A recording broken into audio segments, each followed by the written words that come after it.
नमस्कार दोस्तों, stock market studies में फिर से एक बार आपको बहुत-बहुत स्वागत है। तो आज यहाँ पे मैं डिस्कशन करूँगा 2 इम्पोर्टेंट बैंक के बारे में। एक बैंक देखा जाए तो इंडिया के सेकंड लार्जेस्ट बैंक है और दूसरा बैंक और वो भी प्राइवेट बैंक है और वो भी एक टाइम टॉप 10 के अंदर देखने को मिला, टॉप 5 के अंदर देखने को मिला था और आज इसका हालत बहुत खराब है। क्यों खराब है? क्यों इस तरीके से परफॉर्मेंस हुआ है? वो सारी जानकारी यहाँ पे मैं एक साथ देने वाला हूँ। तो प्लीज़ उससे पहले रिक्वेस्ट करूँगा चैनल को अभी तक जितने सारे दोस्तों ने सब्सक्राइब नहीं किया तो ज़रूर कर लीजिएगा। कंटिन्यूअसली इस तरीके से इन्फॉर्मेशन पाने के लिए साथ ही साथ आप टेलीग्राम को भी जॉइन कर सकते हैं। डेली बेसिस लर्निंग करके अर्निंग करने के लिए। तो जाकर जॉइन करिए, बहुत कुछ आपको मिलेगा। तो चलो फटाफट देख लेते हैं 2 कंपनीज़ के डिटेल्स के बारे में। सबसे पहले जिस कंपनी के बारे में बात करूंगा उसका नाम है ईएस बैंक। आप सभी जानते हैं ईएस बैंक, जिस बैंक को आप नो बैंक नाम से जाना जाता है।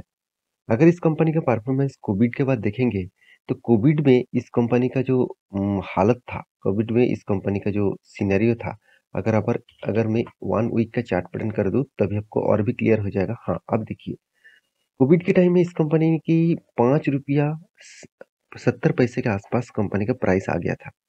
उसके बाद देखिए कंपनी ने कोशिश तो किया फिर से रीबैक की करने का, तो यहाँ पे थोड़ा-सा ऊपर जाने के लिए कोशिश तो किया, 24 के बाद फिर से डाउन हो गया। इस तरीके से परफॉर्मेंस होने के पीछे कारण कौन-सा है? अगर यहाँ पे टोटली इसका प्रीवियस डेटा देखेंगे तो आपको चौंका देंगे कि कंपनी का हाई था करीबन 400 के ऊपर। तो उसके बाद देखिए कंपनी का लगातार गिरावट और अभी 16 रुपीस के आसपास चल रहा है। तो इसके पीछे कारण आप सभी जानते हैं। इस बैंक के ऊपर बहुत बड़ा फ्रॉड भी हुआ। बहुत सारे ऐसे कंपनीज के ऊपर लोन देके रखा, जिस लोन के वजह से बैंक का हालत खराब हो गया। बैंक का लोन बाँटने के बाद कम बैंक के जो चीज़ हमेशा देखना चाहिए वो है एनपीए, मतलब नॉन परफॉर्मिंग एसेट। तो नॉन परफॉर्मिंग एसेट जितना कम होगा, उतना ही बैंक के लिए खास होगा। इसका मतलब क्या है, बैंक ने जितना लोन बाँटा, उस बाँट मतलब लोन बाँटने के बाद बैंक कितने पैसे मार्केट से उठा पाए। चलो सब कुछ मैं यहाँ पे आपको दिखाऊँगा। तो मैं दिग्गज वेबसाइट बीएससी से इस डेटा को डाउनलोड करके रखा क्योंकि कंपनी का पिछले दिनों में Q4 का रिजल्ट आया था। 2 दिन पहले Q4 का रिजल्ट आया था, तो रिजल्ट के बारे में मैं डिस्कशन यहाँ पे करूँगा। सबसे पहले कंपनी के इनकम के बारे में बात कर लूँ, तो इनकम जो हुआ कंपनी का, इस बार कंपनी की इनकम हुआ 729।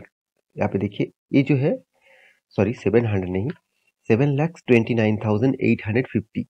ये लाखों में है तो मैं आपको करोड़ों में कन्वर्ट कर दूंगा, आप सिर्फ फिगर देख लीजिए। पिछले बार था 7,01,518, पिछले साल में था 5,82,000। इसका मतलब इनकम में अच्छा खासा ईयर ऑफ ईयर ग्रोथ हुआ एंड क्वार्टर ऑन क्वार्टर भी ग्रोथ हुआ। अच्छी बात है।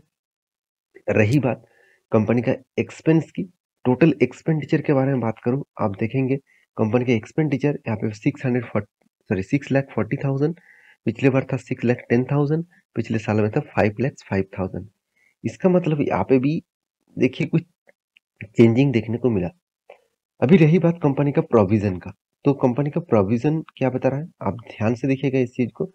प्रोविजन अगर कम हुआ तो कंपनी में कुछ पॉजिटिविटी देखने को मिला है। तो प्रोविजन यहाँ पे कम नहीं हुआ, 61,700। आप कहेंगे सर पिछले क्वार्टर की तुलना से तो कम हुआ। पिछले क्वार्टर की तुलना से ऑब्वियसली कम हुआ। पिछले क्वार्टर में था 85,400। पिछले सालों की तुलना से कंपनी का प्रोविजन बहुत ज्यादा बढ़ चुके हैं।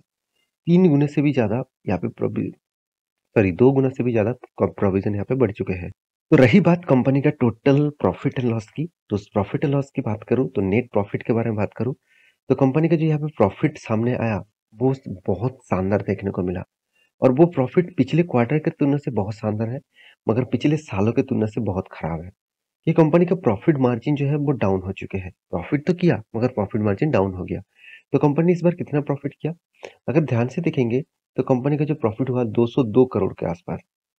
पिछली बार कितना था, सिर्फ 51 करोड़ के आसपास। पिछले सालों में था 300, मतलब चलो 367 करोड़ के आसपास। तो यहाँ पे फिगर देख लीजिए, पिछले सालों की तुलना से कंपनी का प्रॉफिट मार्जिन कितना डाउन हो गया। मगर एक बात कंपनी में बहुत अच्छा लगा इस कंपनी के ऊपर, वो पॉइंट्स मुझे बेस्ट लगा जो कंपनी ने इस बार वो करके दिखाया। जो नया मैनेजमेंट टीम आया है उस मैनेजमेंट टीम के हिसाब से इस तरीके से चेंजिंग देखने को मिला, जिसको बोला जाता है एनपीए। नेट एनपीए का जो परसेंटेज है मुझे बहुत अच्छा लगा, क्योंकि हमेशा मैं आपको बोलता आया हूँ 0.80 के नीचे हो गया तो सोचना एनपीए बहुत शानदार चला है। तो इस क्वार्टर में कंपनी एनपीए 0.83 के आसपास लेके आया, जो पिछली बार 1% के आसपास था और पिछले साल में तो 4.5% के आसपास था। इसका मतलब एनपीए को कंपनी ने बहुत बेहतरीन यहाँ पे ढंग से कंट्रोल किया, क्योंकि देखिए कंपनी का जो मेजर प्रॉब्लम है वो है एनपीए। एनपीए जितना कंट्रोल में रहेगा उतना ही कंपनी के लिए खास है। तो कंपनी के सारे पॉइंट्स यही बताते हैं कि कंपनी का ऑब्वियसली पॉइंट ऑफ व्यू से देखा जाए तो कंपनी में कुछ परफॉर्मेंस अच्छा हुआ, कुछ परफॉर्मेंस खराब देखने को मिला। रही बात डेब्ट इक्विटी रेशियो, पर इक्विटी में कंपनी का डेब्ट कितना है 1% के आसपास, पिछले बार भी उतना था और पिछले साल में उससे थोड़ा सा ज्यादा था। तो ये था इस बैंक का परफॉर्मेंस। तो मैं जरूर कहूंगा और एक चीज आपको जरूर देखना चाहिए, वो है कंपनी का retail banking. Company corporate bank and retail banking, इस दोनों जगह से कंपनी का हाथ में कितना पैसा इस बार आया।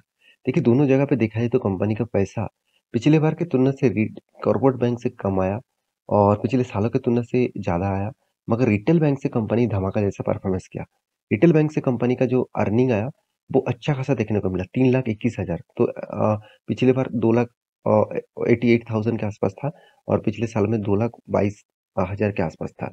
तो यहाँ पे अच्छा खासा कंपनी के रिटेल बैंकिंग से पैसा आया। देखिए जितना रिटेल बैंकिंग से पैसा आएगा मतलब जितना कासा रेशियो बढ़ेगा, सॉरी, सीए से कासा रेशियो जो जितना बढ़ेगा उतना ही कंपनी के लिए खास है। तो ये था येस बैंक का डिटेल्स। तो आप देख चुके हैं आज के दिन किस तरीके से मोमेंटम यहाँ पे देखने को मिला। नेक्स्ट जो कंपनी है वो one of my favourite company भी है, जिस कंपनी के ऊपर मैं बहुत दिनों से आपको बोल रहा हूँ, इसका नाम है आईसीआईसीआई बैंक। तो ये भी एक पॉपुलर बैंक है, इंडिया के सेकंड लार्जेस्ट बैंक है और नंबर वन होने का कैपेबिलिटी भी रखते हैं। इस कंपनी ने सबसे बड़ी बात एक गुड न्यूज दिया, 8 रुपए करके डिविडेंड अनाउंसमेंट कर चुके हैं। इसका फेस वैल्यू 2 रुपए के हिसाब से है। तो कंपनी डिविडेंड अनाउंसमेंट कर चुके हैं, उस हिसाब से आप काम जरूर कर सकते हैं। इस कंपनी के ऊपर निवेश करके रखे तो आपको अच्छा खासा डिविडेंड मिलेगा। और इस डिविडेंड देने का जो मेन पॉइंट है कंपनी का रिजल्ट, कंपनी हद से भी ज्यादा रिजल्ट अच्छा किया है। कंपनी जिस तरीके से रिजल्ट किया है वो एचडीएफसी बैंक को भी हिला सकते हैं। तो इस तरीके से बातचीत में क्यों कर रहा हूँ, चलो मैं आपको खुद यहाँ पे दिखा देता हूँ। सबसे पहली बात कंपनी का टोटल इनकम, अगर कंपनी की इनकम देखे तो मैं सबसे पहले बता दूं यहाँ पे करोड़ों में फिगर है डायरेक्ट। तो कितना इनकम हुआ, 36,100 करोड़, जो पिछले बार था 33,500 करोड़, पिछले साल में था 27,400 करोड़। इसका मतलब ईयर ऑफ ईयर में भी अच्छा खासा जम देखने को मिला, क्वार्टर क्वार्टर में भी जम देखने को मिला। रही बात कंपनी के एक्सपेंस का, कंपनी कच्चा खासा एक्सपेंस को भी मेंटेन किया। 22,200 करोड़, पिछले बार था 20,000 करोड़ और पिछले सालों में था 17,000 करोड़। तो कंपनी के एक्सपेंस भी कंपनी कंट्रोल में लेके आया। और उसके बाद कंपनी के हाथ में आया प्रॉफिट एंड लॉस। तो प्रॉफिट एंड लॉस आपको मैं यहाँ पे दिखाऊंगा, उससे पहले आपको कंपनी के टैक्सेस भी देखना पड़ेगा। और इस प्रॉफिट एंड लॉस को देखने से पहले आपको जो चीज हमेशा देखना चाहिए वो है कंपनी का प्रोविजन। प्रोविजन का मतलब क्या है, देखिए कंपनी ने जितना पैसा मार्केट में लोन के हिसाब से बांटा, उस लोन कितना उठा पाए वही उसी को बोला जाता है प्रोविजन। तो प्रोविजन के मामले में कंपनी का जो फिगर है वो फिगर आप देखेंगे तो 1068 पिछले सालों में था, इस बार 1600। इसका मतलब provision year of year control नहीं हो पाए, मगर क्वार्टर क्वार्टर में अच्छा खासा कंट्रोल कंपनी लेके आए। तो पिछले क्वार्टर में 2260 के आसपास था, इस बार 1620 के आसपास देखने को मिला। तो ये अच्छा खासा कंट्रोल में देखने को मिला है कंपनी का प्रोविजन। तो रही बात कंपनी का प्रॉफिट, मतलब प्रॉफिट एंड लॉस का, टैक्सेशन बाद के बाद, मतलब टैक्सेशन देने के बाद कंपनी जो प्रॉफिट दिखा वो बहुत शानदार है, जो टक्कर दे सकते हैं एचडीएफसी बैंक को भी, क्योंकि कंपनी इस बार प्रॉफिट दिखा 9,121 करोड़ के आसपास। पिछली बार 8,311 करोड़ के आसपास था, पिछले साल में 7,018 करोड़ के आसपास था। इसका मतलब ईयर ऑफ ईयर बेसिस भी जम हुआ और क्वार्टर क्वार्टर बेसिस भी जम देखने को मिला। तो शानदार एक जाम मोमेंटम यहाँ पे देखने को मिला है। साथ ही साथ कहा जा रहा है कि कंपनी ने जो एस्टीमेट यहाँ पे तैयार किए थे वो एस्टीमेट को भी बीट कर पाया, और इस सारे कारण की वजह से स्टॉक के ऊपर आज शानदार एक मोमेंटम देखने को मिला। तो बहुत सारे लोग मुझे ये भी कहते रहते हैं, सर आप पिछले दिनों में अगर वीडियो बना देते तो इस कंपनी के ऊपर ट्रेड कर लेते। देखिए मैं जब से भी इसके ऊपर वीडियो बना रहा हूँ, इस टॉपिक के ऊपर, रिजल्ट के ऊपर, तो मैं बहुत बार देख चुका हूँ। रिजल्ट के मतलब निकलने के बाद ही मैं वीडियो बना देता था। उसके बाद बहुत सारा गड़बड़ी होता था, बहुत सारे लोग उस रिजल्ट को देखकर ही इंट्राडे में ट्रेड करना लग जाते थे और नेक्स्ट दिनों में बहुत ज़्यादा वोलेटिलिटी होने के कारण बहुत सारा लॉसेस भी होता था। इसलिए मैं वो रिजल्ट एक दिन बाद लेके आता हूँ, तो इसमें आपका कुछ गड़बड़ी ना हो, क्योंकि इन्वेस्टर के हिसाब से सोचिए। एज ए ट्रेडिंग पर्पस में कुछ टेक्निकली आपको सोचना चाहिए। उसके लिए मैं टेलीग्राम का लिंक दिया गया हूँ। अगर मैं कोई भी टेक्निकली इसको ट्रेड मिले तो मैं आपको टेलीग्राम में अपडेट दे दूंगा। रही बात कंपनी का एनपी का, तो एनपी का जो परसेंटेज है मुझे बेस्ट पॉइंट ऑफ व्यू से लगा, क्योंकि कंपनी का एनपी एकदम ना के बराबर लेके आया। 0.48% के आसपास, जो पिछले बार था 0.55% के आसपास, पिछले साल में था 0.76 के आसपास। तो यहाँ पे नजरिया कुछ शानदार देखने को मिला। तो रही बात कंपनी का बैंकिंग का, तो रिटेल बैंकिंग से कंपनी का जो टोटल इस बार रेवेन्यूज आया वो 28,700 करोड़, जो पिछले बार था 26,300 करोड़, पिछले सालों में था 22,200 करोड़। तो अच्छा खासा यहाँ पे रिजल्ट कंपनी पब्लिश किया, जिसके चलते आईसीआईसीआई बैंक के ऊपर भी एक शानदार मोमेंटम देखने को मिल सकता है। तो एक शानदार ब्रेकआउट पॉइंट देखने को मिल रहा है। तो इस लेवल को अगर ब्रेक करता है 940 लेवल्स को, तो मुझे लगता है यहाँ पे काप एंड हैंडल जैसे पैटर्न बनेगा। तो इस तरीके से काप बन गया, तो इस तरीके से अगर हैंडल पैटर्न बनते हैं तो एक ब्रेकआउट लेवल दिखेगा। तो इस ब्रेकआउट लेवल में मैं जरूर एंट्री लूंगा, और आपको भी मैं टेलीग्राम में अपडेट दे दूंगा। तो मेरे साथ जुड़े रहिए, और swing trading, short term trading करने के लिए, साथ ही साथ इन्वेस्टमेंट करने के लिए मैं जरूर कहूंगा आईसीआईसीआई बैंक से बेस्ट बैंक आपको नहीं मिलेगा। तो प्लीज़ इसके ऊपर फोकस रखिए, बाकी आपके मर्जी के हिसाब से काम करिए। तो आपको इस वीडियो कैसे लगा, कितना इन्फॉर्मेशन मिला, तो मुझे जरूर कमेंट करना। इसी तरीके से वीडियो पाने के लिए चैनल को सब्सक्राइब भी करना। मिलते हैं नेक्स्ट वीडियो में, तब तक के लिए अच्छे से रहिए, अपने ख्याल रखिए। Bye bye.